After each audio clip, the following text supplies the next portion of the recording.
আর একটু ভাত দেবো তোমাকে? না বউ, প্রতিদিন সকালে আলু ভর্তা আর ডাল দিয়ে পান্তা ভাত খেতে ভালো লাগে না।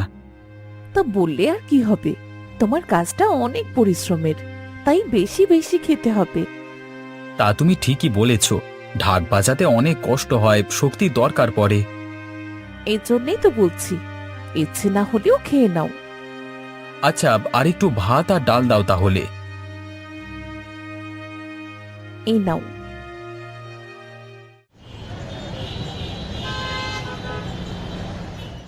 কই মনি, হলো তোমার? তাড়াতাড়ি করে জল খাবারটা দাও। অফিস যেতে দেরি হলে আবার লক্ষ কোটি কানে কথা শুনিয়ে দেবে আমাকে। এই যে নাও তোমার নাস্তা পরোটা, আলু ভাজি, চা আর মধু।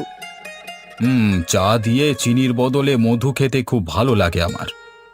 ভালো লাগলেই শুধু খাবে? তুমিও শুরু করো। আর তোমাকে না কতদিন বলেছি একটু স্মার্ট ভাবে থাকবে, সব সময় শাড়ি পরে থাকো কেন? সালোয়ার কামিজ পরে থাকতে পারো না? ছোট থেকেই তো শাড়ি পরে অভ্যস্ত, তাই হঠাৎ করে ছাড়তে পারছি না। আচ্ছা, আস্তে আস্তে এই অভ্যেস বদলে ফেলো। এখন উঠি, অফিসে আজ দেরি হয়ে গেল। সাংবাদিকতা করা যে কি কষ্টের তা ঘরে বসে থেকে বুঝবে না গো।